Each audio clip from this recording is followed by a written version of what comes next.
brotherhood of light, by the power of the iron and light, in freedom's name, light of freedom reign.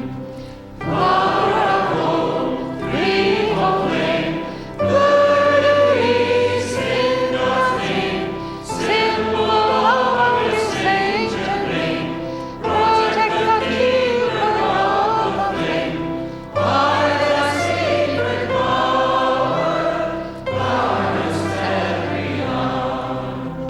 Silent love, standing guard, in the cause of pure regard, for the brothers of the light, for our brotherhood in white, bring us the relief, bring us love us here.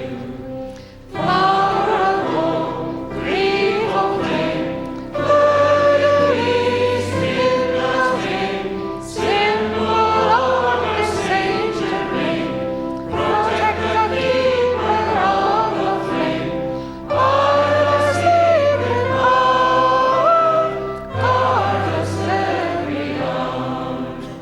K-17, our secret power, guards the earth every hour, from the surface everywhere beams, through the ocean lies supreme, send protection's gleam, from thy great heart of peace. Flower of hope, threefold flame, bird of peace in God's name, symbol of His ancient name, protect the keeper of the flame, by the sacred power, guard us every hour.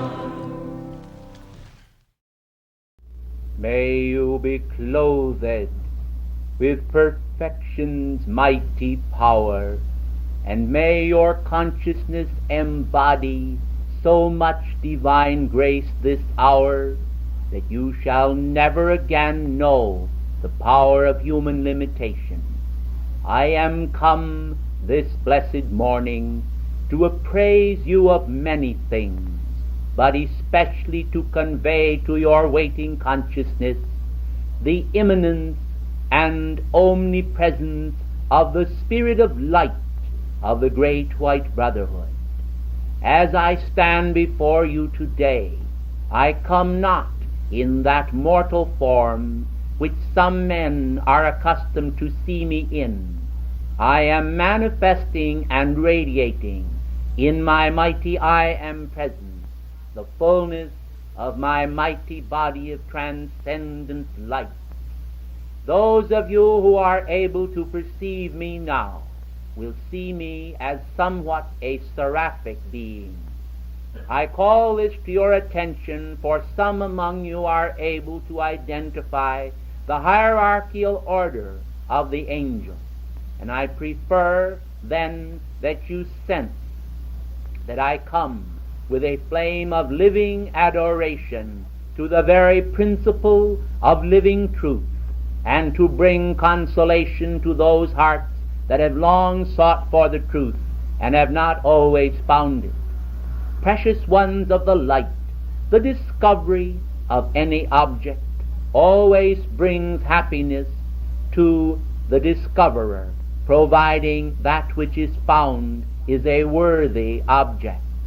Those in search of spiritual treasures, when finding them, are doubly delighted, for not only has the object of their search been fulfilled, but they are able to discover a priceless gem of the ages.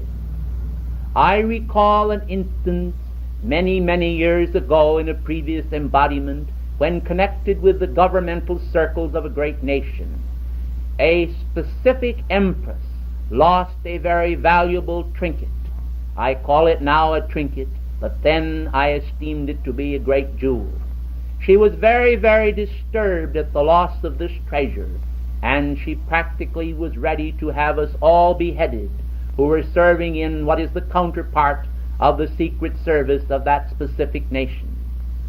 Blessed and beloved ones, it was with an infinite spirit of spiritual meditation that I was able to discover this treasure which was lost. And when I discovered it, it was within her own chambers and within reach of her own arm. Much to her mortification, I was admonished by her and a prince of the realm to tell no one. And so, at the present hour, I, who have been admonished through the ages to tell no one, find myself now in the process of telling you some of the wonders of immortal life. And it is a joy to do so, for my tongue is loosed and I speak freely upon this occasion. I trust that you will appreciate all that I am saying to you, for it is given to you in the light of secrecy concerning a time that is now past. And inasmuch as that specific empress is not now embodied or seated among you, I feel a great measure of safety in my present status. Blessed and beloved ones, may the great enfolding love of Saint Germain and of those who have guarded the supremacy of the diplomatic secrecy of immortal life now enfold you. Do you realize, precious ones of the light, that your nation, America, has countless times stood in peril which threatened to destroy all the treasures of the past, all that men had fought for and envisioned in their consciousness was like a precious piece of Dresden, and it threatened to be dashed in pieces by vandals who did not hesitate in the least to dash the most precious objects to the earth and behold it shattered into 1,000,000 pieces, as they say. Beloved ones, on almost each one of these occasions, one of us, either myself or one engaged in the service of the light, stood guard and found some mind or receptive consciousness within the circles of government to whom we could reach either by dream, by vision, or by direct apprehension. I recall on one occasion when it was necessary to cause fear within an individual to amplify, and this may seem counter to some of your concepts, but it was necessary to take and play upon a natural fear within a certain individual in order to get him to act. And in the interest of humanity, we permitted his own fear to intensify, so that in his apprehension he recognized that he ought to double-check the security measures involved in the security of this great nation. And as a result of his own fear, he did come to discover that which was a great threat to the security of this nation. Now, the Great White Brotherhood does not always operate in the methods which mankind might suppose that we operate. Guided by God, guided by the Great White Brotherhood's supreme code of honor and love for God, we sometimes are forced to keep company with what you might call brigands upon earth. And I refer now to those among mankind who are known as spies and counter-spies. Can you imagine, beloved ones, beloved Jesus, or those others of our beautiful band, in consort with these brigands? Well, this is my task, and I have an appetite for it. Precious and beloved ones of the light, I hope that you understand that there is a great protection in this service. Those of you who are familiar with the book called The Spy by Cooper will perhaps recognize that these individuals are often dishonored by their own government and repudiated by the enemy. Sometimes members of their own family, not knowing the secrecy to which they are pledged, do them dishonor, and some of them have found their family arrangements were disconcerted by reason of their service to their nation. These are dedicated individuals who have dedicated themselves to their work and their service, even as some of you have dedicated yourself to God. I cannot speak disparagingly of such as these, for the security of the nations has depended upon their conduct. They have lain upon their bellies in the mud, and they have crawled beneath moving objects. They have suffered dangers and exposures beyond human ideas or concepts. Precious ones, the internal turmoil of the world that has been leveled at them is absolutely terrifying to the average consciousness, and I do not choose to dwell upon it.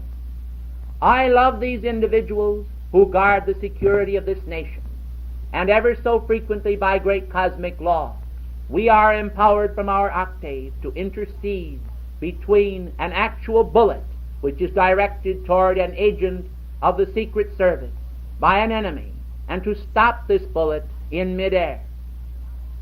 These events are not always known or discovered. They are seldom, if ever, reported, for those who witness them do not believe what has happened and consider that some object interfered, or that the shot misfired.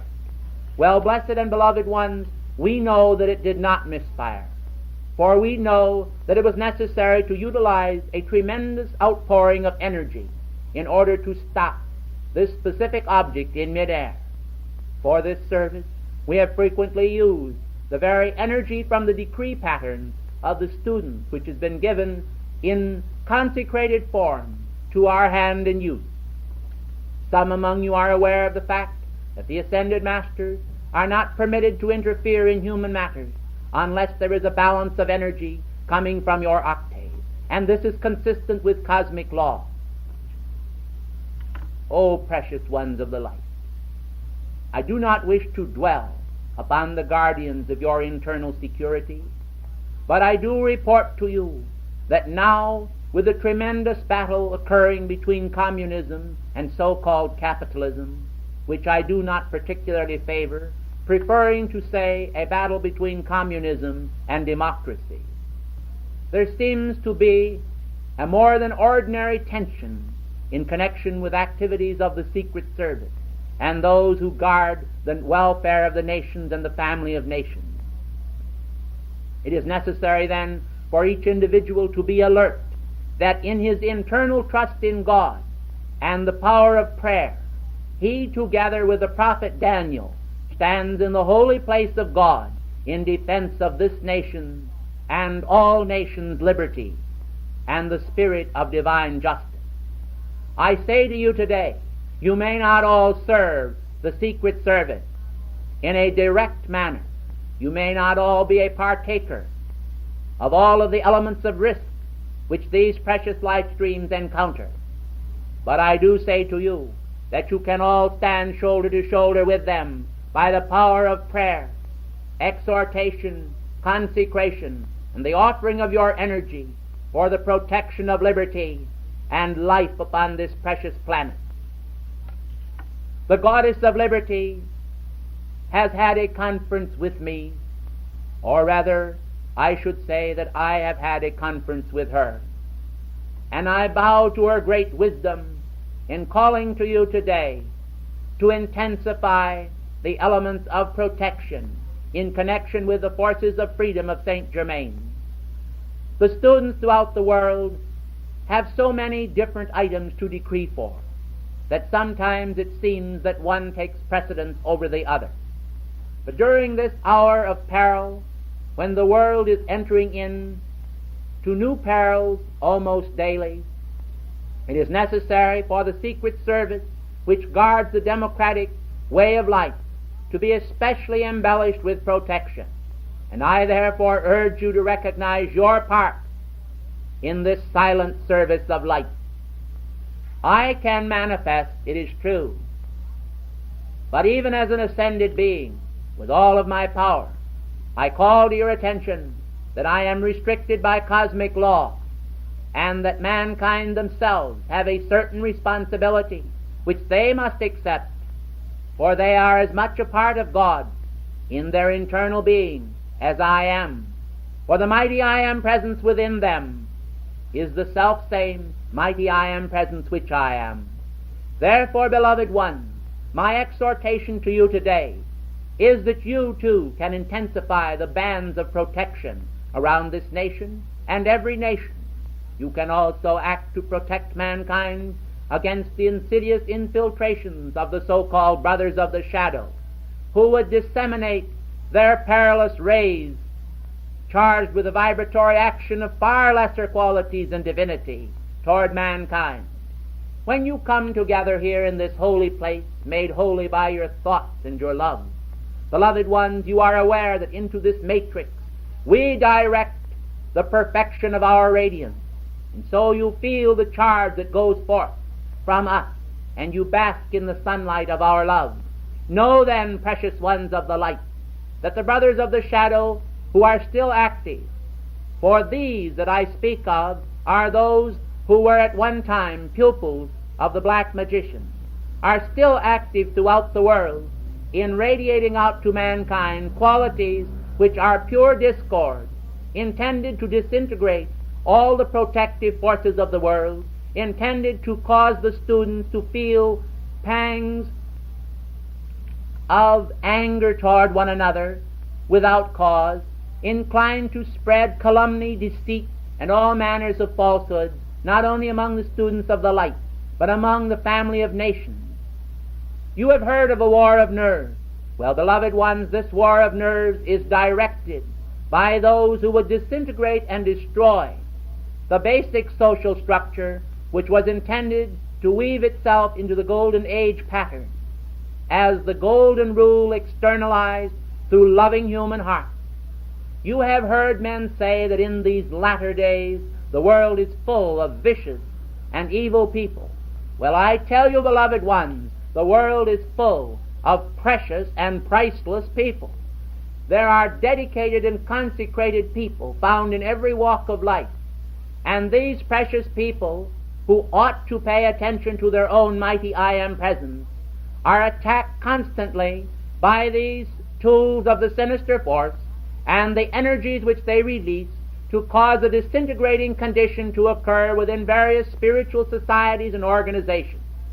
While I am grateful that you have held together here, I wish to say to you today that you ought to, because of the fact that you are holding together so well and magnifying the light so marvelously, recognize the opportunity for you to serve in drawing forth throughout this nation and other nations of the world spiritual people who will consistently weave the tapestry of immortal protection through organized effort directed toward God, rather than that which is disorganization and confusion. I tell you, in the secret service of the cosmic, we have a law, and it is this: organized concept. This is a fiat which we use among ourselves, organized concept. Beloved ones, so many concepts are loose-knit, and this is thought, which is dispersed. The eagle symbol of the United States, which holds in its talons the arrows, is a bundle of arrows, beloved ones, which are all held in the talon. I call to your attention that if these arrows were dispersed and were scattered abroad, they would not be nearly as effective as when held within the grip of concentrated power. Organized concepts, then, mean that you as individuals stop and pause to consider the effects of your acts. You recognize the power to focus your consciousness as through a burning glass. You recognize that as the sun's rays can be concentrated to start a flame, so you, by the power of organized effort, by meetings, by decrees, by songs, by purified, silent, and secret invocation, can invoke from the heart of heaven such a canopy of protection for America as has never before been externalized. And yet that which has been sufficient for the days past. It will not do for the days that are to come. For before conditions throughout the world shall improve, there shall be some degree of worsening occurring in certain areas. And during that era, during that time, I advocate that the students of the light seek to multiply their numbers, seek to intensify their operations, and determine to bind up all of their wounds and the wounds of mankind by organized concepts of divine direction, God-guided, God-inspired, and God-intensified. I come to you today charged with the power of immortal love, but a love which is activated by those angels of Serapis band which remain here from his discourse of last evening. All of these angels are dedicated to the service of the beloved goddess of liberty as well as Serapis, and they also are joined by the angels of Saint Germain, who have chosen to hold here a focus of freedom.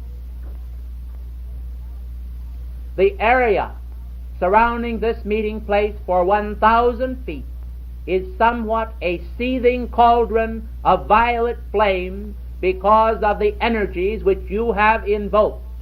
Now, the people who are walking through this area do not realize what is occurring in their outer consciousness. But I want you to know, beloved children of the light, that all the force field that is built up here, when this class disperses and you return to your homes, will be cut loose and return to the world to bless the cause of freedom throughout the entire earth. It will not be retained here. It will be used where it is needed, and will therefore bless every part of this world, including those where the students of the light now dwell, who for one reason or another were not able to enjoy the blessings of being seated in my immediate radiation. Beloved ones, spread your wings of cosmic light. Extend your threefold flame now from your heart. I would today externalize protection for each of you individually. The tiny seed threefold flame must grow and expand to become a mighty threefold flower, the fleur-de-lis of divine victory, the freedom flame of Saint Germain. Take then the blue plume within your heart and see it expand through your entire body. Consecrate the flame of divine will within you to the service of the light and the ascended Master. Feel it pulsate and rise from your form, rising high into the atmosphere above your head, circling out as a beautiful flower of light, a flower of light.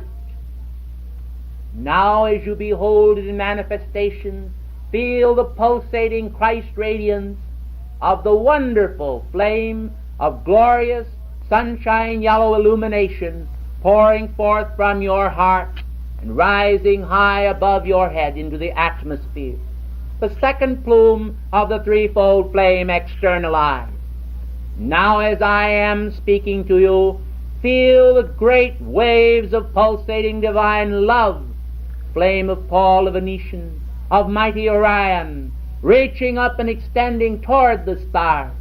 The threefold flame in balanced manifestation, externalizing the threefold flame of Saint Germain.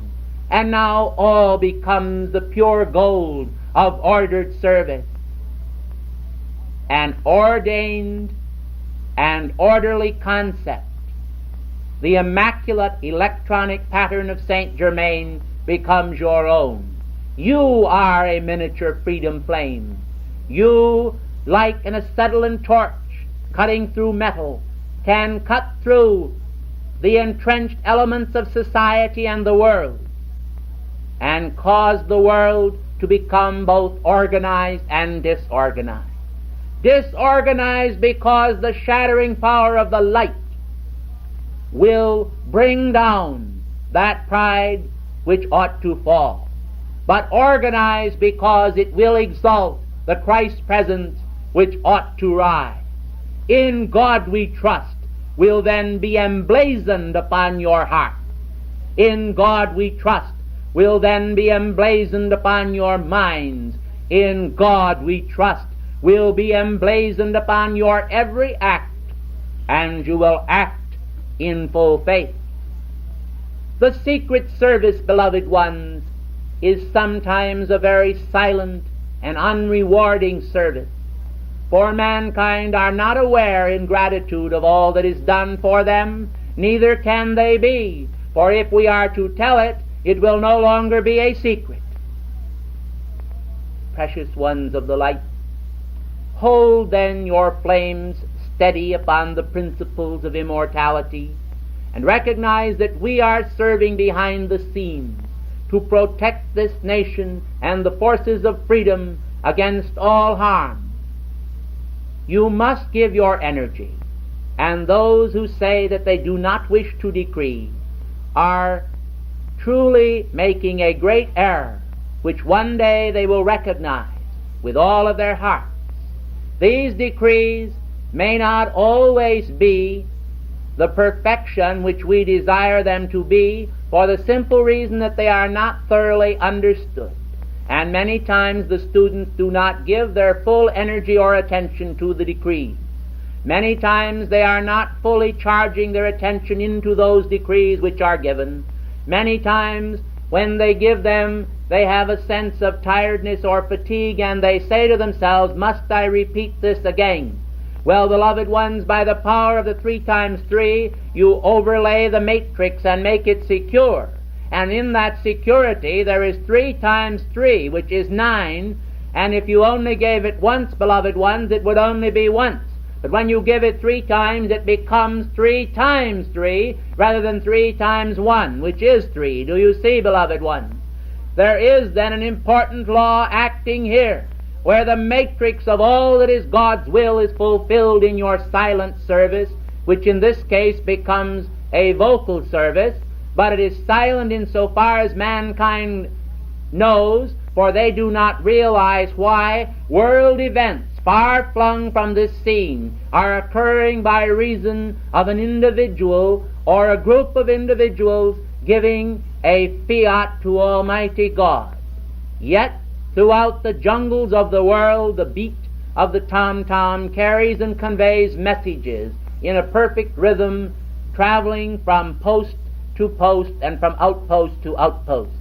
Beloved ones, do you realize then that by the orderly spiritual rhythm of these decrees, you are giving mankind the beat of their freedom? The martial music of Saint Germain, sounded forth by the chorus of 10,000 voices, would give the world a freedom it has never known before.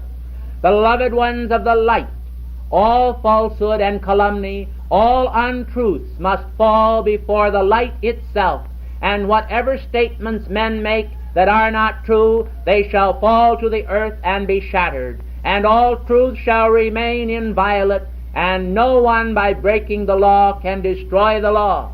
They only destroy themselves, and all noble efforts of those who are the builders among mankind. I say then to every builder, salutations from the great white brotherhood.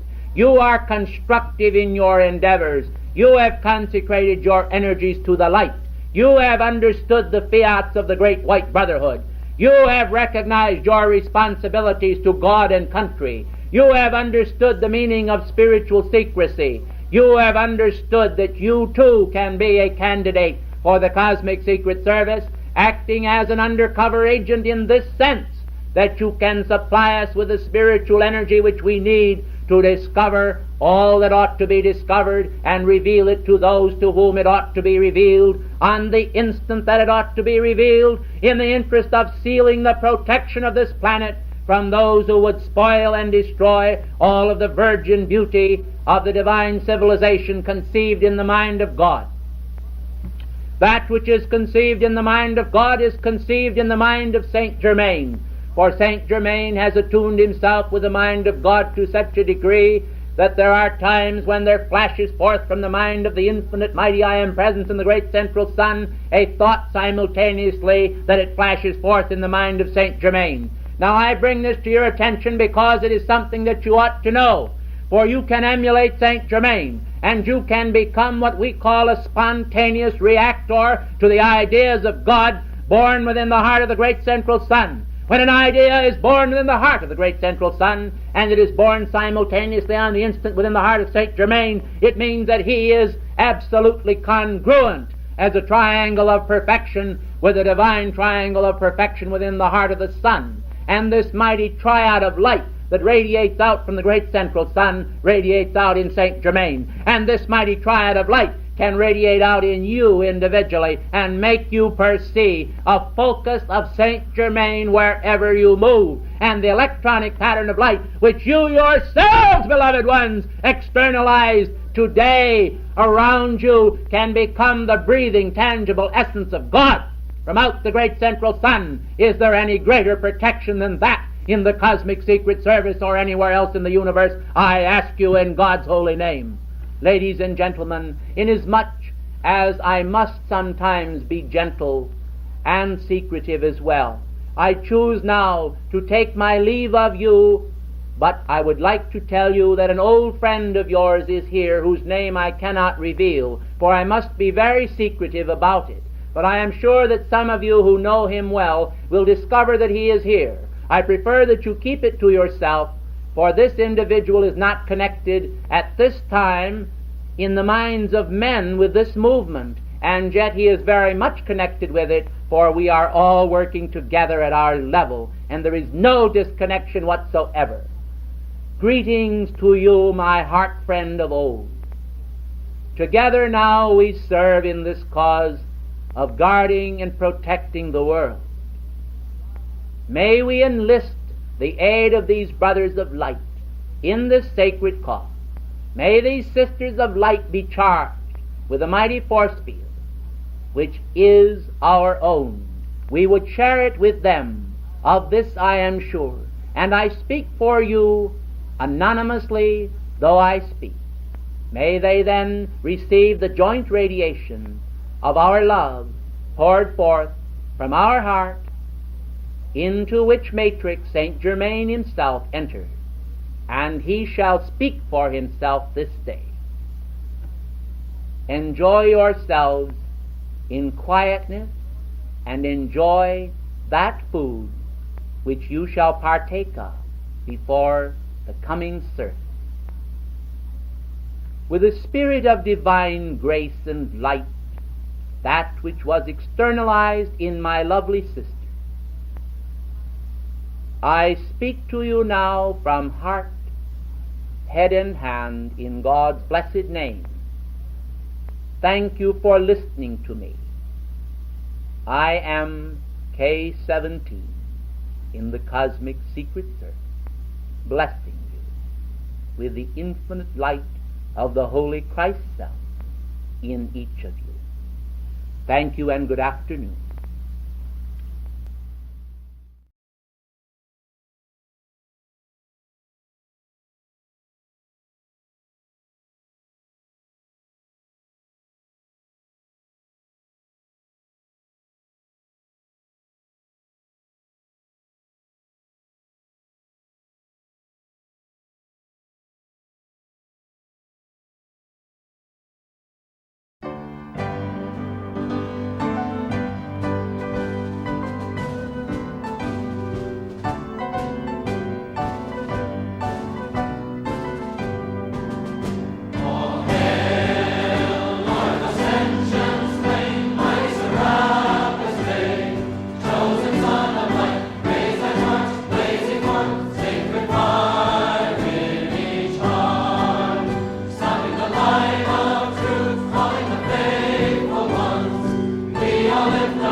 Life is wonderful.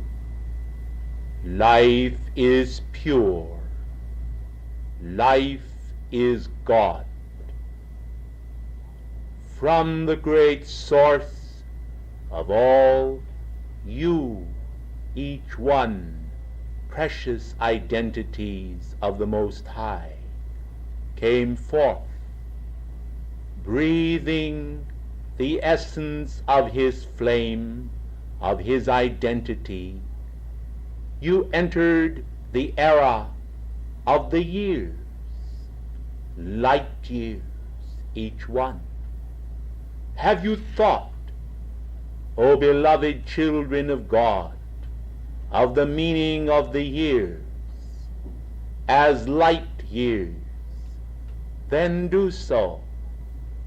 For light is pure, and it will enliven your concepts of life with greater purity as you meditate upon the years as being charged with light.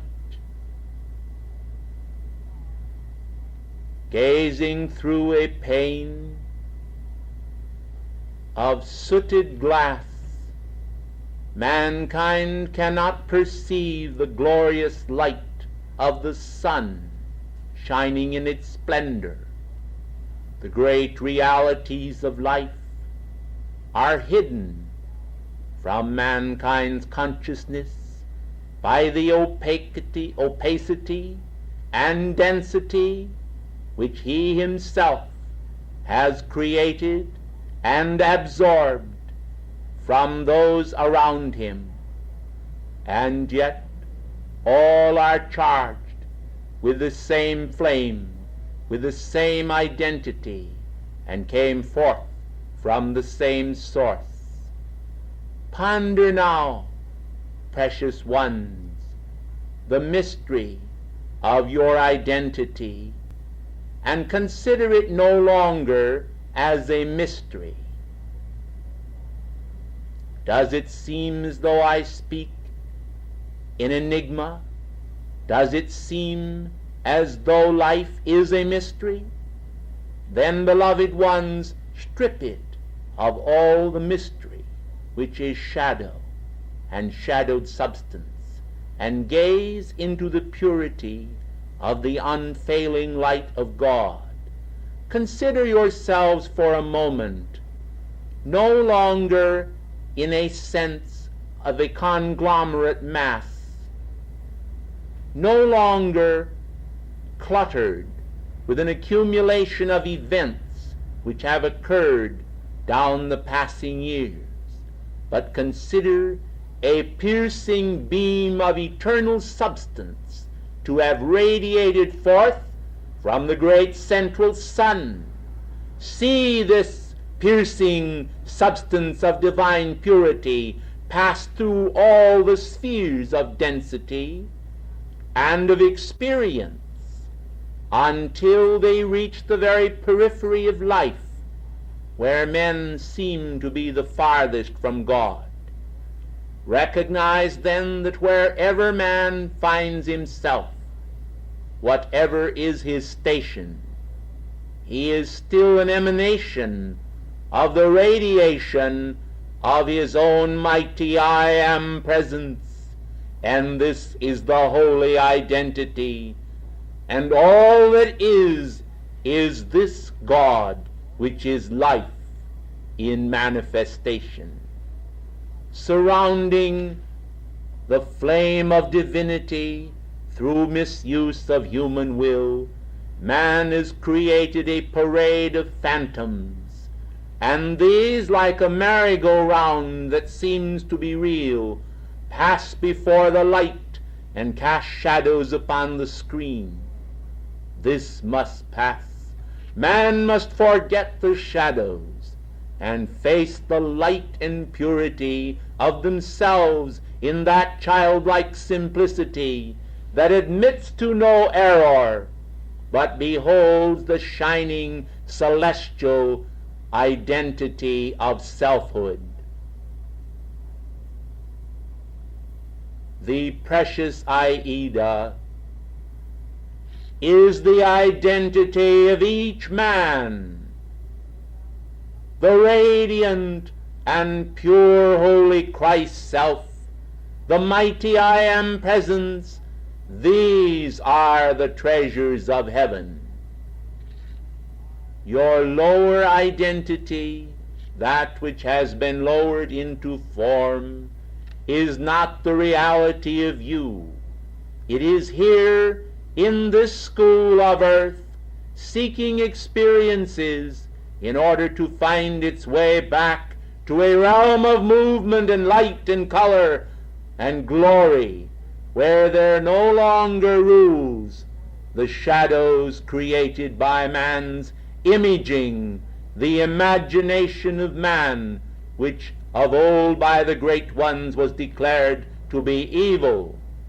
The imaginations of men's hearts have intruded through error, wrong and aborted images upon the life screen. But it shall pass. I reiterate, I state for you, it shall pass, and the flame shall remain. The flame shall stand. The flame shall not pass. Recall, beloved ones, that when Moses stood before the burning bush, that the words that came forth from the bush, which was not consumed, were these: I am that I am. And so immortal being spake unto Moses and said, Put off thy shoes from thy feet, for the ground whereupon thou standest is holy ground. The physical chalices in which you sit as living flames is hallowed ground. It need not be conceived of as being born in sin or inequity. It can be now conceived of and ought to be held in consciousness as being born from your own mighty I am presence. It is true that the seed of God shall remain forever. Pause and reflect upon generation for a moment, and then pause and reflect upon regeneration. Generation, beloved ones, is cut off and ceases to be. Regeneration can never be stopped. It can never cease. It will never cease to be, for it is the light of God that never, never, never fails. It is the light of the great white brotherhood. It is the light that shines and pierces through the veil of Maya and delusion, and brings to men consolation in the hours when they seem to be most desolate. Come with me now in consciousness. Think for a moment of the meaning of initiation. What is initiated, beloved ones? Your divine self is born of the flame. Your divine self is the same today, was the same yesterday, and so shall it forever be. As the Gita has declared, never was the spirit of man born, and it shall never cease to be. Beloved ones, that internal reality, the life that is God within, has no beginning nor ending, and therefore initiation, precious ones, occurs in order to lead the child to his divine manhood. When man becomes a true man of God, he can then put away childish things. And when the highest initiations have been passed, man stands in simplicity before the greatness of his own mighty God-self, but not bereft. Precious ones of the light, do you think when you enter into simplicity, from this complexity which manifests here, that you will be in any way losing anything that is precious to you, or that is your rightful inheritance? Oh, my beloved ones, what folly there is in the carnal mind, mankind fearing to return to their great divine identity. It is a puny idea, and it is so much held in human consciousness.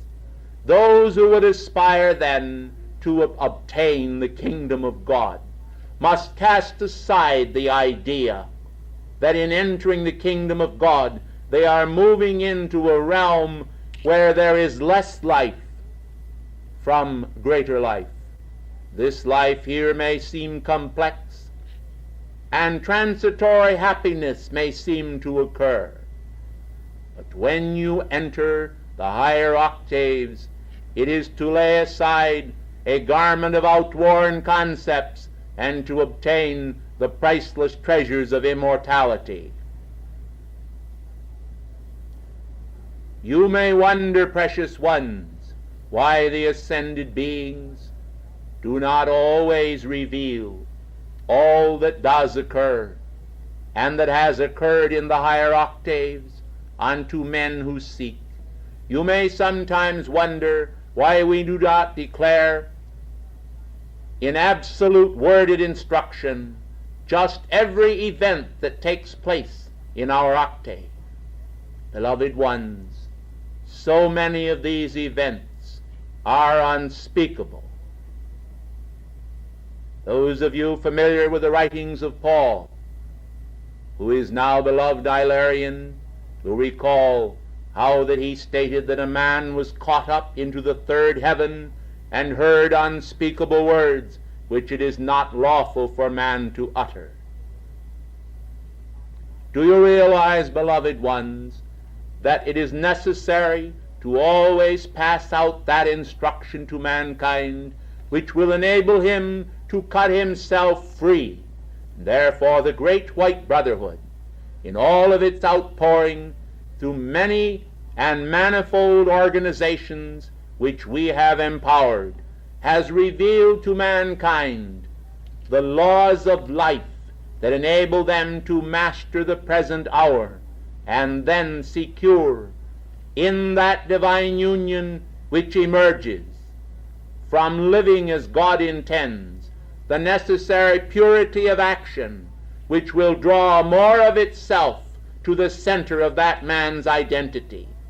Do you see, beloved ones, that if you hold a magnet up before iron filings, they are attracted to the magnet which is a greater mass?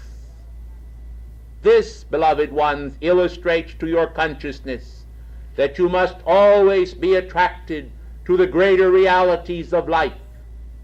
You must be attracted to your own mighty I Am presence, and not to the filings that may be around you. They must all do as you do, gaze upward toward the burning bush which is not consumed. Recognize that in obtaining the glories of heaven, you are not losing the glories of earth. For the glories of earth become transmuted and changed in the twinkling of an eye. And in the glory of your ascension, earth will be happily forgotten as it is exchanged for those unspeakable states of consciousness in which we abide and dwell. Some of us, descending into your atmosphere, as I have done this night, speak loving words of purity and kindness unto mankind, in order to inspire mankind that men may continue the search and not grow weary of that search. Precious ones of the light, how many hours do you think that we spent upon this planet before our own ascension? How many days do you think that we suffered feelings of weariness and oppression created by human density? And yet we held fast to the mighty flame that is within us, and that we knew at that hour was there, even though its shining may have seemed limited because of the density which surrounded the earth during those dark ages after the fall of Atlantis. Precious ones, I would like to say to you tonight that initiation is something that you need to hope for. And as you hope for initiation, initiation will come to you, because by your hope and your faith breathed into it, it will be invoked in due time. Mankind sometimes tremble because the days seem to fly past them, and they have not attained spiritually all that they would desire. The illusion of age, beloved ones, need not trouble you if you will think of yourself as a flame rather than a physical body. As you think of yourself as a physical body, you seem to continually absorb the imperfection of the outer world. Recall how that in earlier days men and women lived to be much older, chronologically speaking, but as they began to absorb the imperfection and ideas of human creation from one another, the wrinkles begun to appear, and mankind, absorbing this imperfection, expressed it on the outer, because they absorbed it within their own consciousness. I plead then for a renewal of purity. In God's name, beloved ones, how long must human density absorb and hold your attention? As I am speaking tonight to you through this life stream, I am aware of each act and thought of all in this audience. It is as clear to me as though I had hours to contemplate each one of your thoughts. I could make comments if I chose concerning those thoughts and lay some of them bare, but I prefer to ignore every thought of a human heart which does not express the complete perfection of its own God identity. Many of you are filled with wonderful thoughts and wonderful ideas of hope. Some of you have a mite of curiosity concerning many spiritual matters, and this I can understand. And in one sense of the word, the Brotherhood will humorously encourage this, for we have frequently found out that as mankind's curiosity draws them closer to the light, that they are, like the moth, pulled in, and the human is consumed in this case by the mighty flame of God's glory. And therefore evil does not befall them, but good. It is well to be a bit curious about spiritual matters, providing the curiosity does not become critical. And this, beloved ones, is a point that I would like to make clear to you. It is not wise to criticize the ascended masters, or even those on the outer who are serving them, for this is a karmic matter of great responsibility, and therefore we have frequently closed our meetings which contain the most tremendous radiation to those who are not fully initiated into the inner action of the great law when we are speaking. I therefore say most kindly to those of you who have not had the privilege before of hearing an ascended master address, be wise and judge not. But think, beloved ones, of the thread of light that connects you with my own spiritual power and the one through whom I am speaking. This thread of light becomes at times a tangible flashing flame of brilliance and glory, and that is in the concept that I am holding for you, a concept of spiritual purity, which exalts you out of human concepts, which raises the flame within your houses of clay, above the houses of clay, extending hopeful, radiant spirals of light up toward your own mighty I Am presence, in order that you may draw from your own great light source the power to walk in this day with full aspiration toward the great hopes that heaven has for you. Identity. Beloved ones, God is your identity. You are citizens of heaven itself, and the universe is your home. Purity, the heart of purity, is yours to behold. Human density may sometimes oppress mankind and make the atmosphere heavy, but our light rays penetrate like a knife, like a welder's torch. They pass through metal. They heat the atmosphere with spiritual love until all the dross is drawn off and mankind finds the pure, refined gold of spiritual attainment manifesting in their being.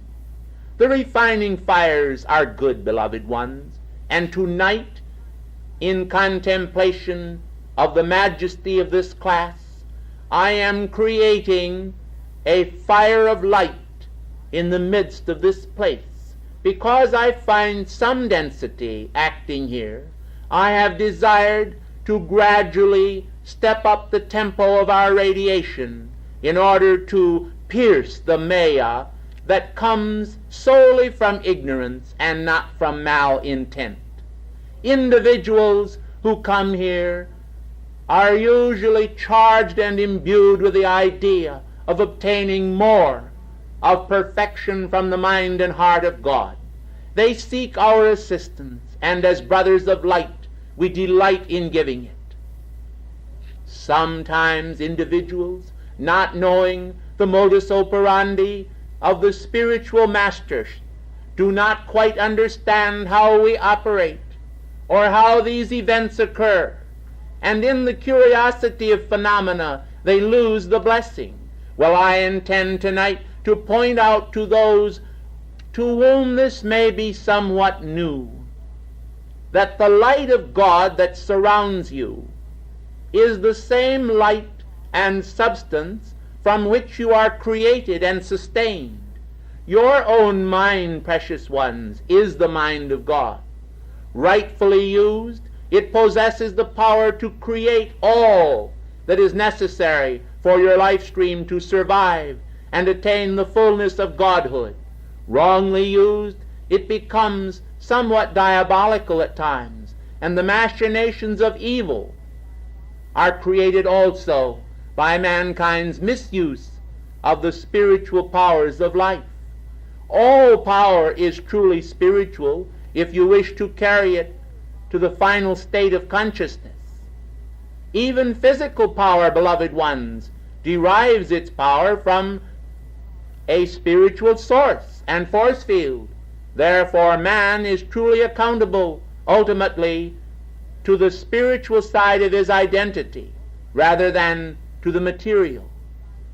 For this reason, and for other reasons, mankind have been given the gift of sleep, so that by resting in the so-called arms of Morpheus, mankind may find freedom from outer world distress, and their free spirit, shall I say, may rise to purer realms to absorb the radiant perfection of God and to charge new life into them, which otherwise, because of human imperfections which have been absorbed in the course of the day, would tend to cause them to run down like a spring of an old clock. Beloved ones, you are not an old clock, and you are not spring-wound. You are electronic in nature, and the pattern of holiness is within you. This pattern of holiness, then, which is electronic, is the power of light, and the power of light does not tire or run down. It is infinite in capacity and can be drawn forth and charged forth into your world until your world becomes pure, so that you yourself stand within the burning bush of your own identity and observe how that those opacities of human creation are consumed, but the reality of yourself, the true skeletal form of divinity, and I am referring now to divinity as manifestation, beloved ones, is not consumed. Do you understand, beloved ones, that by the ritual of the ascension you ascend to your own divine self, and there you obtain the true identity of yourself? You are not lost in the process, beloved ones, but you are gained. For beloved Jesus made it so clear in his statements, where he declared to mankind that he who seeks to save his life shall lose it, and he who loses it for my sake shall find it again. This, beloved ones, is the law, and though it is stated in other ways, it still is the law and will always be the law. Earlier this evening, as I mused upon the things that I desired to say to you, I probed into the thoughts and feelings of some of you in this audience, and I perceived a great longing in many of you to escape, as it were, from the coil of mortality, as beloved Saint Germain declared long ago in his writings of Shakespeare.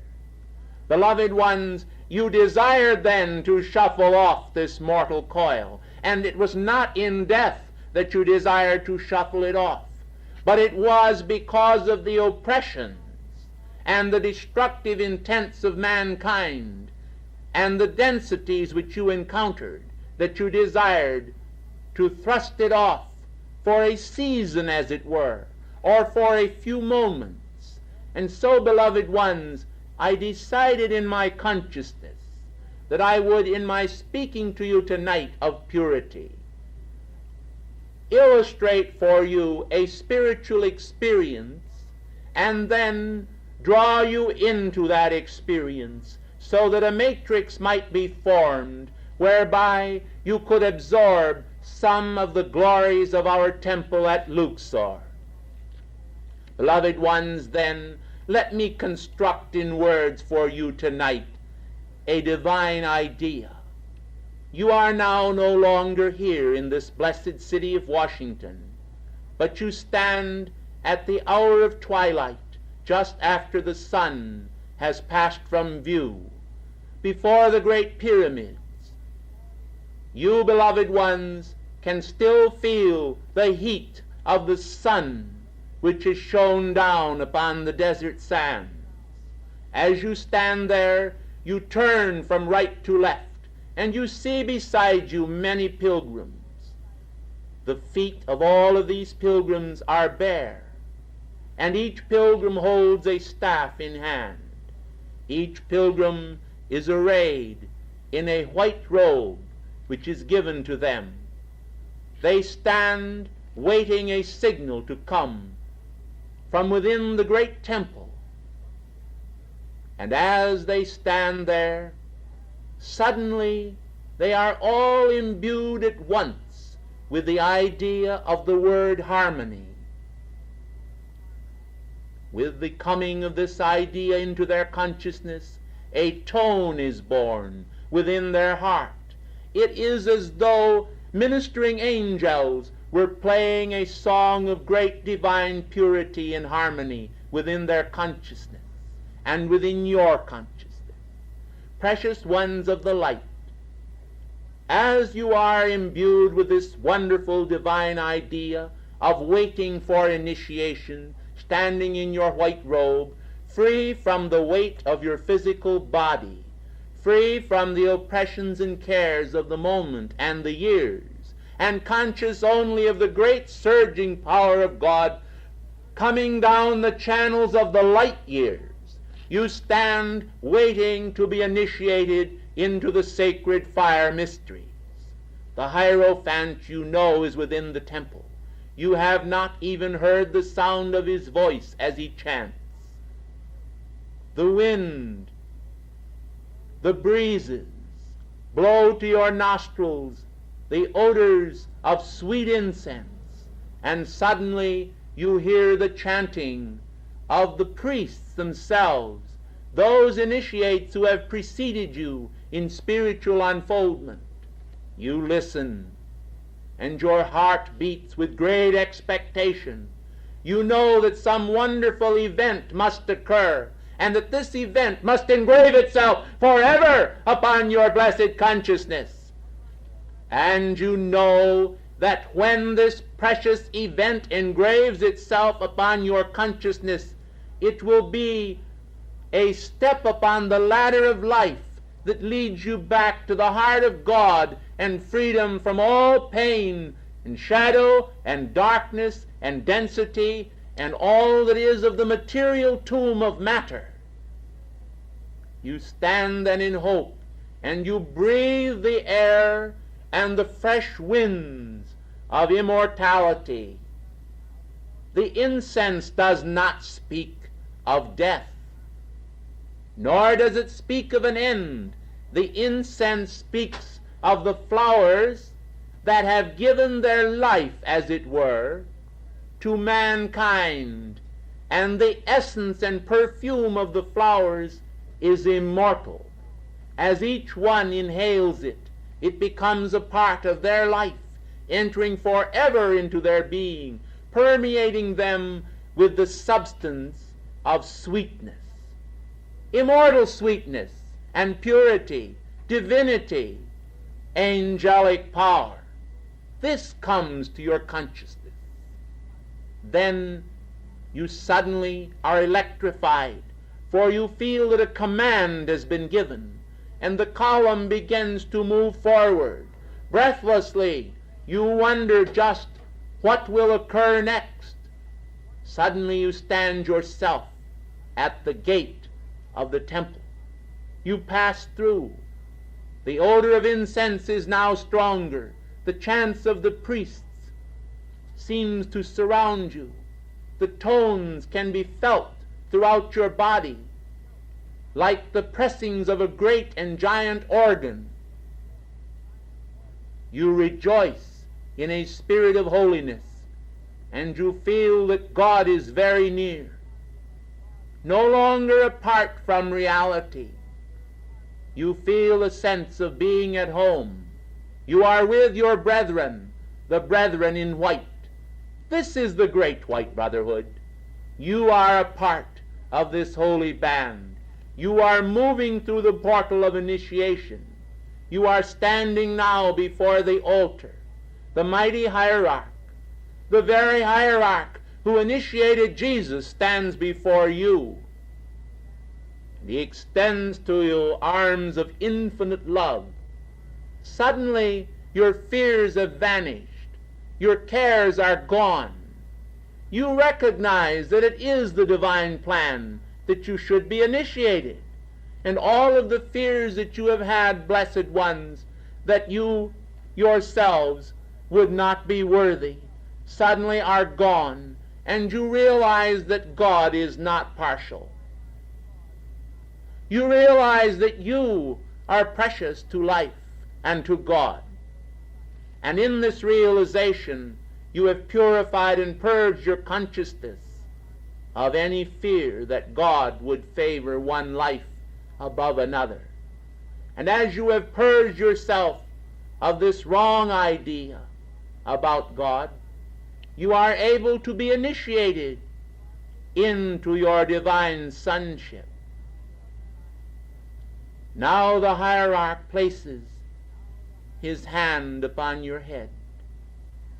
An electric current passes through your body, and it is as though many years have passed away, and you stand as a youth before him. Surely now life will be different. If you are permitted to return to the outer world, you will know the meaning of life and love in a more infinite manner. This thought occurs to you. A prayer is breathed to heaven for forgiveness for all of the wrong thoughts you have held in the past concerning God and heaven and your fellow men. Surely if you are a part of all this light and loveliness, then they too must be a part of the self-same loveliness. The world is wonderful.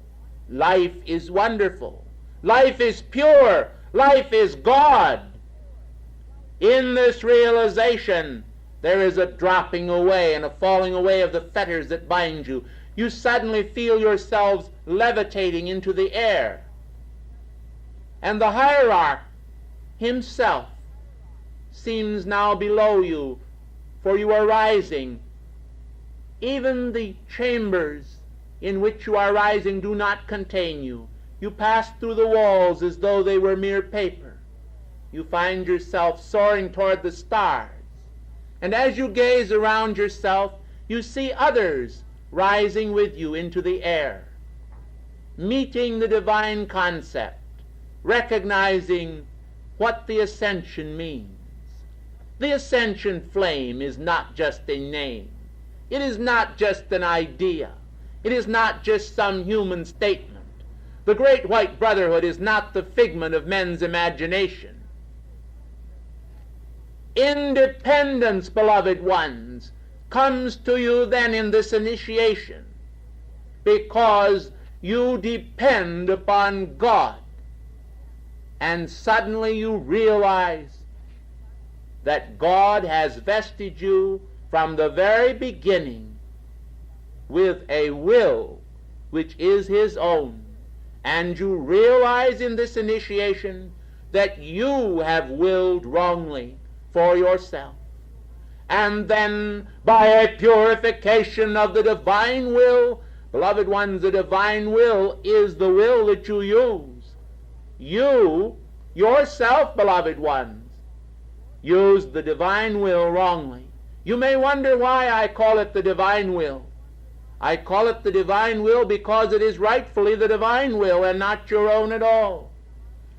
Beloved ones, you are suddenly free. For the first time, you realize that you are truly free. And then your eyes open, and you are safe in your bed in this wonderful world here. And it was only a dream. Which is real, precious ones of the light?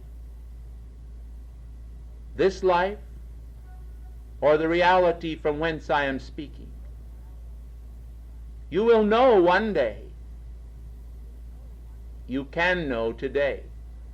The acceptance of these divine ideas is a sword of divine discrimination, which cuts you free by divine purity from human concepts and enables you to obtain for yourself a greater degree of spirituality. Mankind may do all in their power to ridicule this idea. How many people in this precious world do you think, beloved ones, have found the power of mental and spiritual healing to be efficacious? How many people know that by the power of a right thought, the human body will respond and healings occur?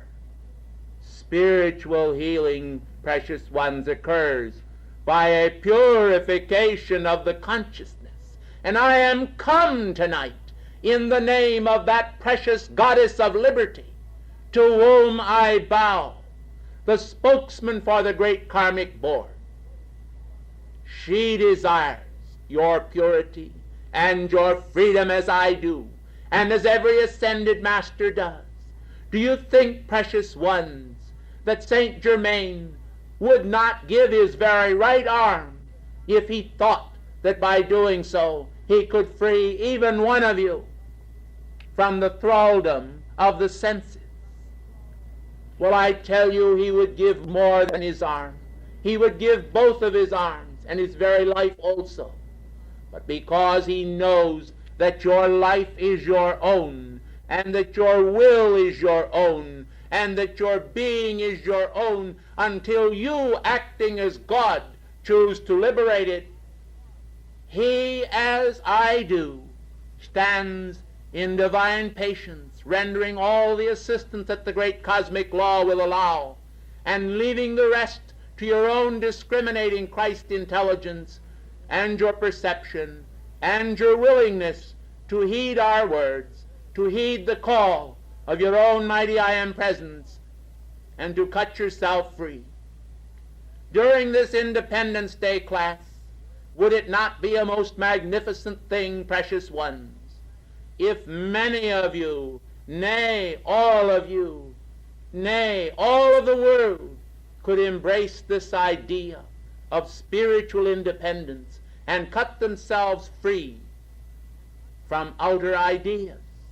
You might not look any different, beloved ones, at the end of the week, but all within, the difference would be apparent to us, and it would not take long before it would be apparent to you. And I think in some cases, seeing some of you are so close to your ascension, that it might make just the difference between making that ascension at the close of this embodiment and not making it. For it is sometimes a little feather thrown in the balance scale that tips it.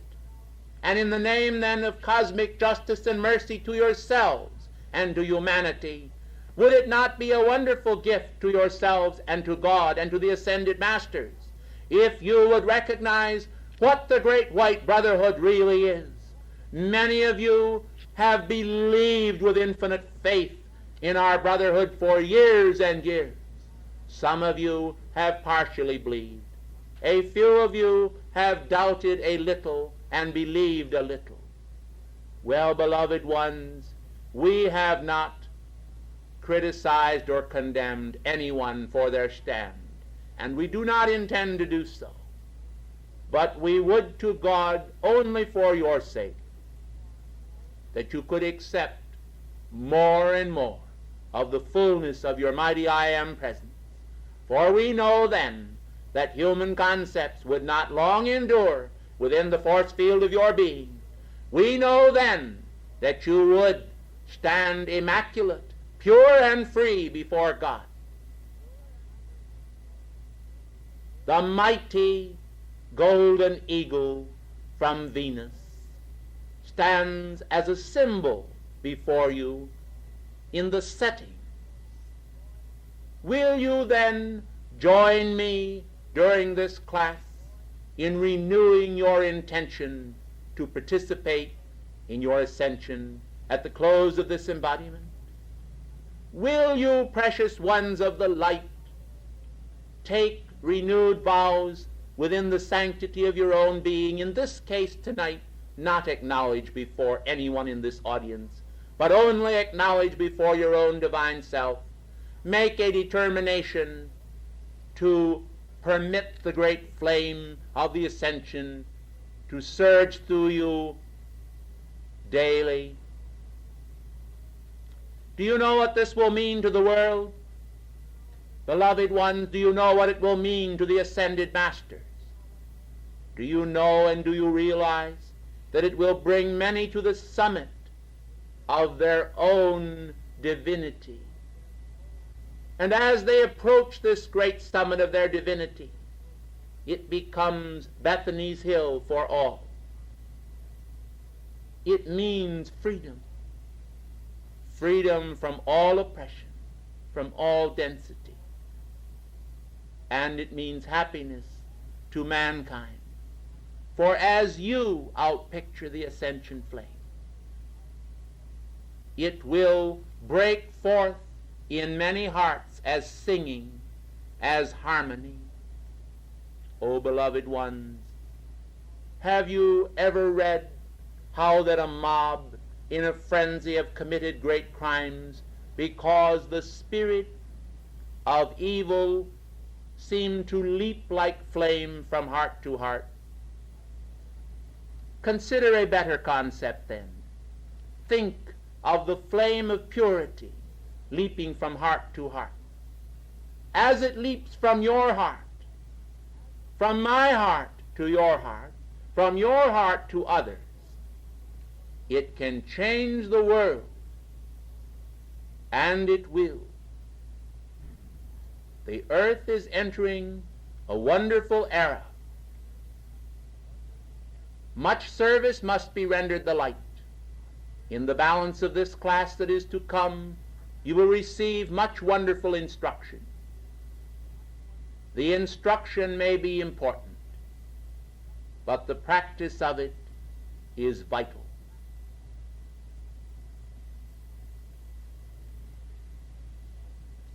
O angels of the ascension flame, blaze through these thy holy children in the holy name of God. Charge and charge and charge into them the sacred fire from the altars of heaven.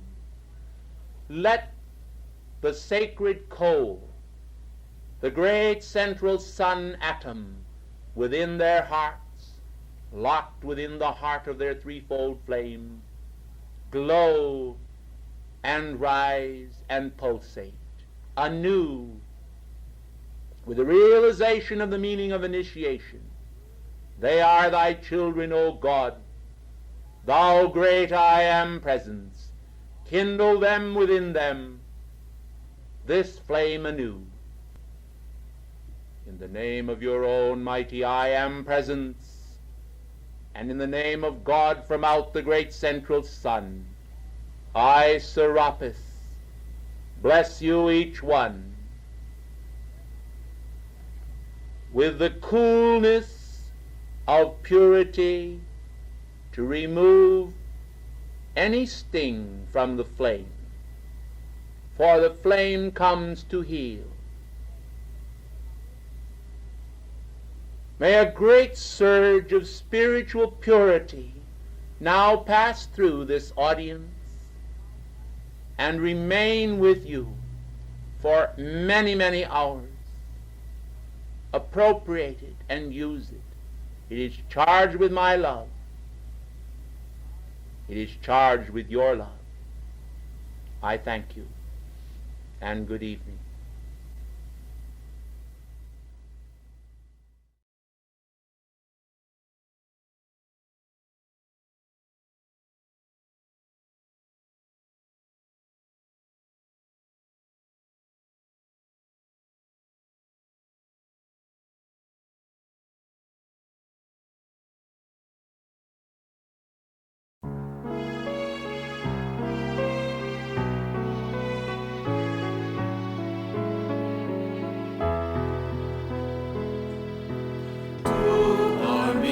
Chananda, send we love and adoration. Son of light from heaven's light, with beauty, love, and power, as chief of the Indian council of the great white brotherhood, we call for a new birth to sweep the earth.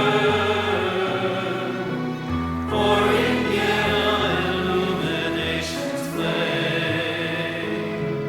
Let East and West unite in holy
May peace enfold all of the students of the unfailing light of God throughout America with the love of the brothers of the Diamond Heart and the brothers located in India and throughout the Far East. The beauty and holiness of God's divine brotherhood enfolds all nations in a family of light and peace. Tranquility is multiplied by the kindness of men's hearts and their receptivity to the divine spirit of truth. Precious ones of the light, the universal spirit of truth, promulgated and extended to all upon earth by the great white brotherhood, is a direct emanation of the very Spirit of God. We are messengers and channels of this tremendous light. We are entrusted by divine responsibility with the dissemination of the truth and light of God which is within the hearts of man. And all mankind ought to pay allegiance to the light within their own hearts, for in the flame of that illumination they will find the peace that will enable them to receive our love and our blessing.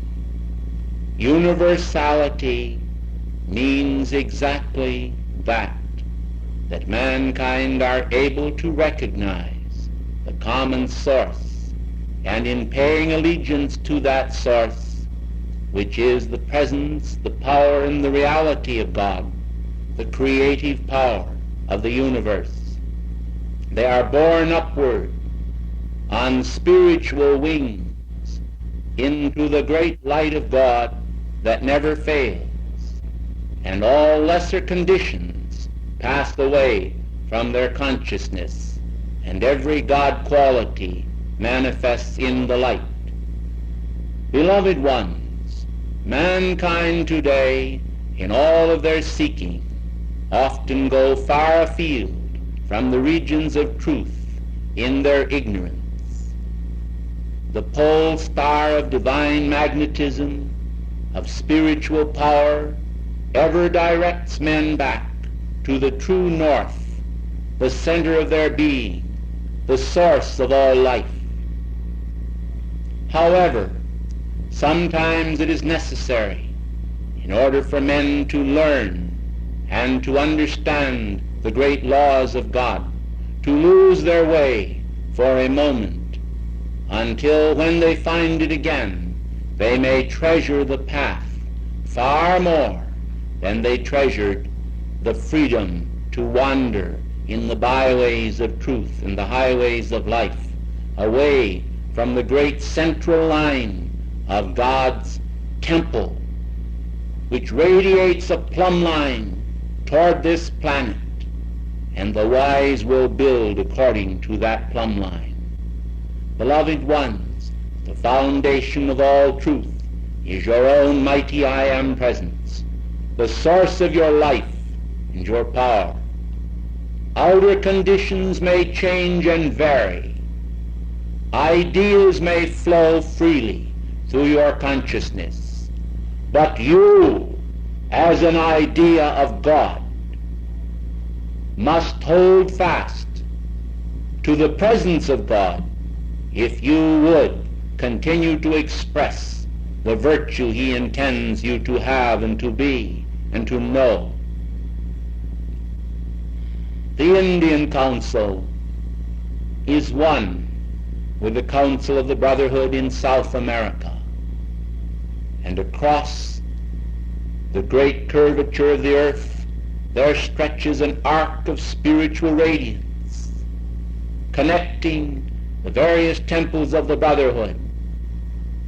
On this pathway of light, the wise and perceptive in their finer bodies walk as upon a rainbow bridge of beauty, from one retreat to another, and contact always, at all times, the Spirit of truth, the Spirit of life, the Spirit of holiness, the Spirit of God.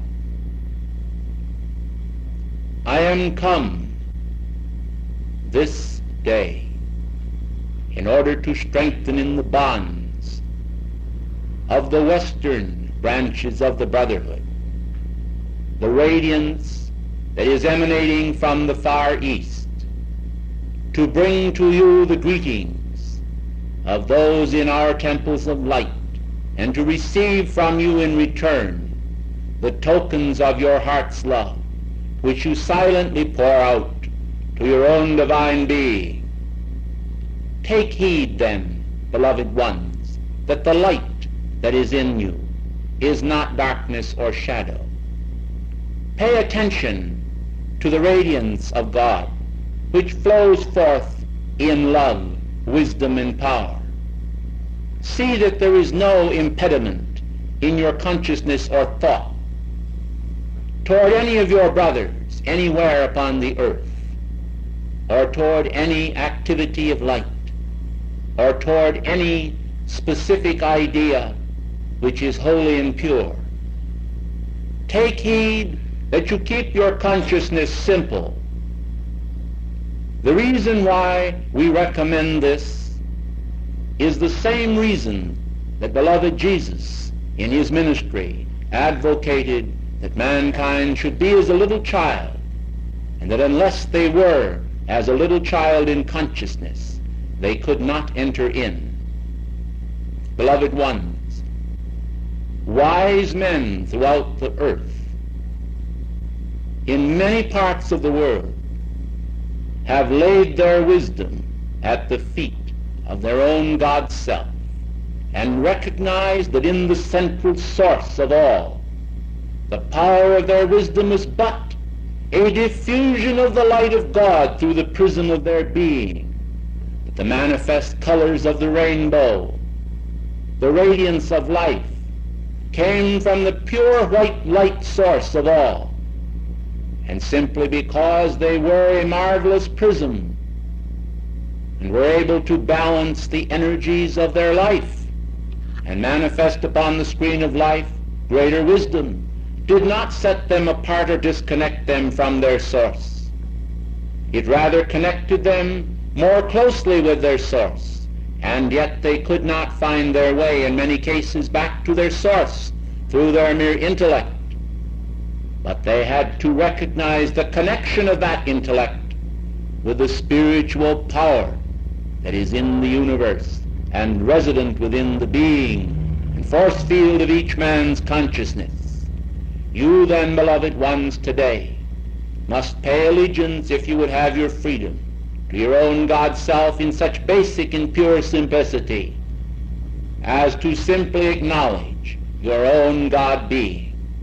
When you utter the words, I am, and you declare with the full consciousness of God that God in you is speaking, and you recognize that when you utter his name, those sacred tones and syllables draw into your being the fiber of his vibrant life, you are charged with all wisdom and all love and all power. You utter this fiat each time that you speak his holy name, I am. And when you do so, there is an expansion of the mighty threefold flame of life within your heart. As this life expands, the life in all expands. And herein I would impart what to some may be a secret, and to others is well-known truth, that any man, woman, or child upon this planet who expands a threefold flame of life within their heart expands a threefold flame of life within every heart. Oh, it is ever so true, beloved ones, that it is most minute in others, in so much so that if mathematically you were to divide it properly, you would find that you would need to divide all of the life streams upon earth and find that the expansion was only that number by one.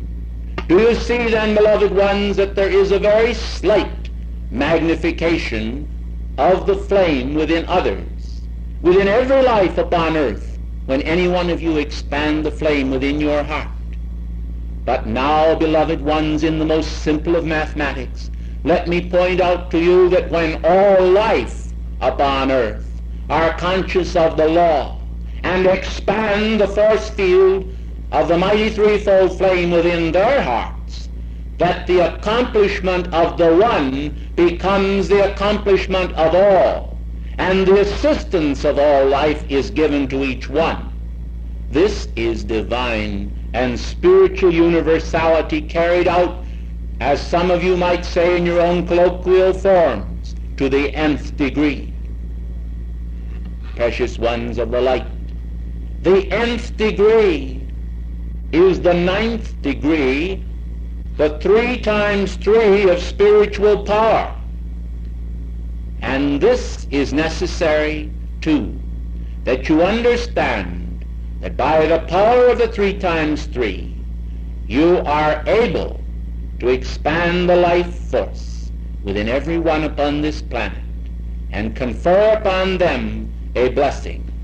How do you suppose, beloved ones, that through the ages, when human consciousness was inverted and turned away from its great source within each life toward outer conditions, and men gazed without on externals and beheld the ponderousness of life, holding wrong concepts in their consciousness of nations, of men, of universal law, how do you suppose the balance of power was kept for this planet when millions were creating discord, when millions were unconsciously contributing to a river sordid with human ideals and concepts?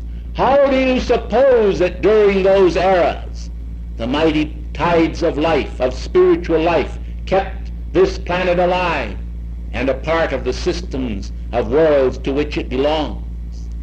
Precious and beloved ones, it was by the faith locked in the hearts of the few who expanded by spiritual means the great cosmic light in the hearts of those bound in ignorance and unbelief. The power of one individual, the majority of one, to extend the kingdom of God to others is apparent in the lives of all great avatars of the past. Surely all of you will recognize, as I speak to you this morning, that there have been any number of unknown and unsung avatars descending from God, who by reason of human records, who by reason of a lack of television, radio in those days, recorded books, they have faded into a state of anonymity. Do you see then, beloved ones, that that does not remove their acts and virtue from the pages and annals of Almighty God? Their lives and the virtue that was embodied within them remains eternally recorded in the heavens, and it is ever so unto the present day. For the acts of virtue which men commit today are recorded to their life stream and assist the mighty cause of freedom. The tides of liberty and spiritual life rise in direct proportion to the amount which they are fed by human attention, turned toward the source of God, the source of all. It is true that our Brotherhood of Light can channel and funnel enormous quantities of spiritual radiance toward the earth, but this is merely the cup brimming over, and the tide of life that pours over the sides of the cup of life is not retained therein, but flows over. And the overflow, beloved ones, returns to the universal love of God, to be reissued and poured forth again upon invocation. Only the cup that is enlarged enough to retain the great tides of spiritual life, can hold the wonderful spiritual concepts. You recall, precious ones, the parable of the 5 wise and 5 foolish virgins.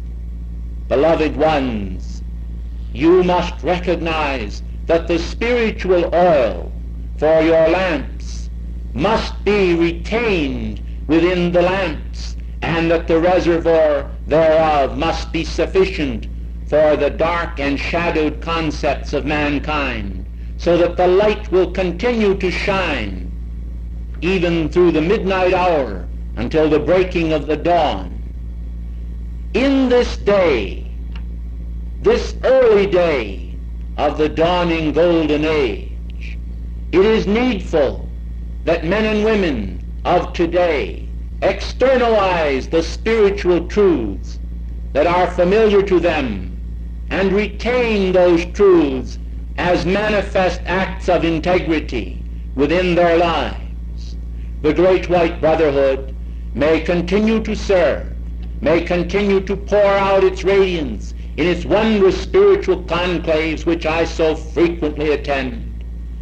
But mankind can only be benefited by that which they retain within the cup of their consciousness. Let us pray then, beloved ones, for the expansion of men's cup of consciousness, that they may be able, in expanding that cup, to recognize that the tides of life will always overflow, for the tides are infinite. But the consciousness of mankind may always be blessed by a greater expansion. There is never any ultimate in this great universal law of God's grace. And yet, precious and beloved ones, as the days swiftly pass and more good is externalized, men continue to repeat, how wonderful.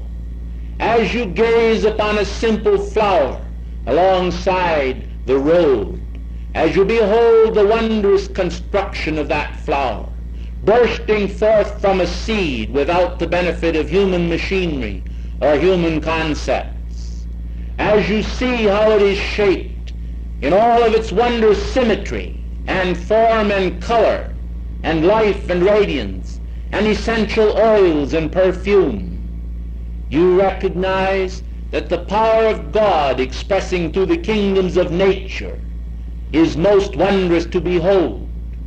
You recognize also that through the years, the natural kingdom has continued to bring forth and manifest new and precious outpicturings of divine grace. Beloved ones, when the consciousness of thorn and thistle is removed from man, when the barbed tongues of mankind are still toward their brother, and all words are the result of holy concepts breathed from within, the flowers and the thorns of the exterior world will be blunted and removed. They will be replaced by radiations of spiritual light pouring forth from the floral kingdom. At the present hour, the blessed elementals are tending these flowers and serving to surround them with God's great light and love.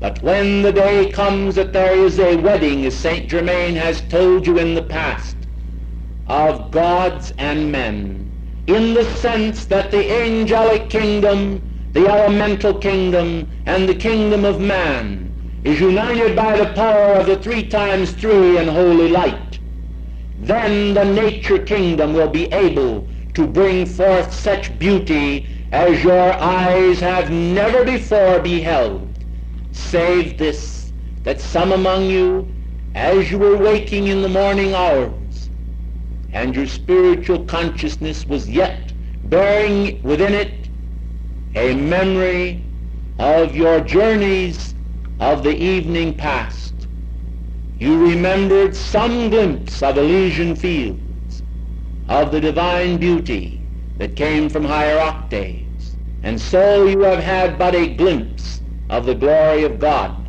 made eternal in the heavens, a glimpse which the ascended masters share daily.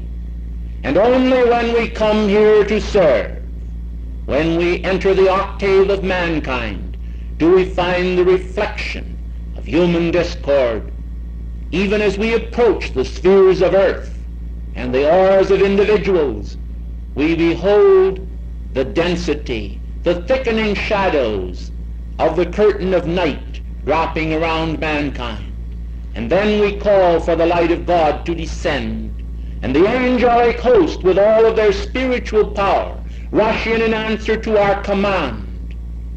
And mankind find a sudden surge of spiritual happiness passing over them in much the same manner as though the sea itself were to rise and become a mist, and the water element would baptize them with the light. May I request that proper decorum be maintained within this room while I am here, for this is a most delightful experience to be able to communicate with you. And to communicate with you is to bestow upon you the blessings of the Brotherhood. Our light comes in great waves, but it comes in one sense of speaking upon a very slender thread which must not be broken. Beloved ones, the reason why we ask you to be exceedingly quiet, to keep your consciousness centered upon your own divine presence while we are speaking, is that you may receive our blessing. Therefore I return now to the thought of the sea. The water element, as it surges forth in the form of a mist to baptize the consciousness of mankind, is a purifying quality. The purity of the water element is in preparation for a descent of the fire of regeneration, the spiritual Holy Spirit, which then can regenerate not only man, but the kingdoms of nature. Then truly will the kingdoms of this world be the kingdoms of the Lord and of the Christ. The virgin beauty of the world will be manifest not for an hour, a year, or an era.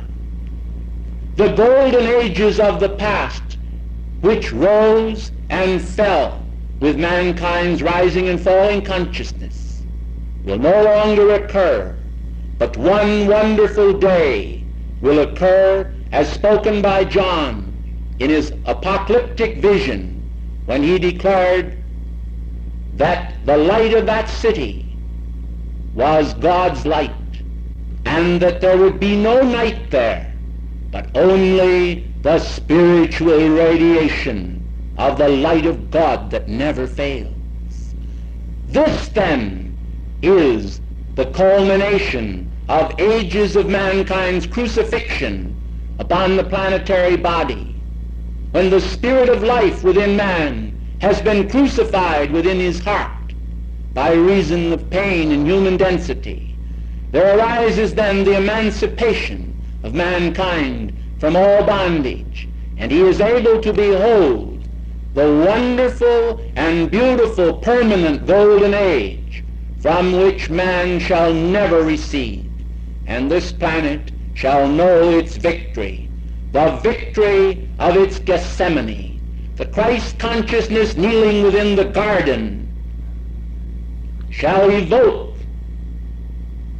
from the very heart of God, as if it were great drops of spiritual life, the blood of the Christ consciousness rolling off from him, the precious power and courage to maintain the divine spirit of regeneration upon the planetary body.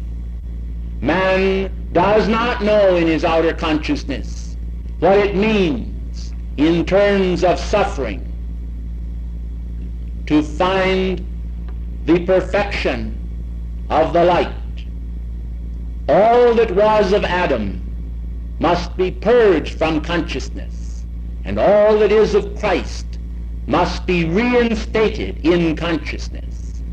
And then the first Adam shall become, as in the beginning, not only a living soul, but one who truly knows the meaning of the words, "Behold, I am the Lord thy God that brought thee out of the land of bondage." The burning and smoking lamp which passed before Abram will be understood to be the flame of illumination covered over with human density, and man will understand that all the subconscious unrealities which he has created must be purified in the immortal fires of God, and then that which stands forth can permanently grace life, and life will permanently grace it. The bridegroom, in truth, is then united to the bride. The spiritual marriage is accomplished, and it is not with light and darkness, but it is with light and light in its dual polarities. And all life will then know the peace of our brotherhood. These goals that I have spoken to you this morning are spoken to you for your inspiration and understanding. I do not expect in such a conversation as I have had with you that you shall be able to understand on the instant all the simile, the allegory, the parable, and the concepts which I have declared. Some of them you understood. Some you may have partly understood, and others you have dimly recognized. Some you may have stood in wonder and amazement of. But nonetheless, I have conferred upon you the blessing of the light of the East to those of you in the West who are waiting the spiritual vibration that shall consecrate this earth to that cosmic meeting wherein the brothers in light shall assist those of you who desire it to find your freedom and to point the way to others. Remember, precious ones, this one thing, that the Christ, whom you know as beloved Jesus, came to this earth and has stirred the hearts of men for 2,000 years. What do you think will occur when thousands of Christs stir the hearts of men? This is your opportunity. This is your day of service. The hands of heaven stand ready to assist you. The past is past. You may find in this dawning day the beginning of new opportunities of service and love. You may find in this present hour the means whereby you can cut yourself free from all past bondage. You need not tarry in shadow, for the light is all around you, and it is the light that gave you birth and consciousness in the beginning, and it is the light into which you shall ascend.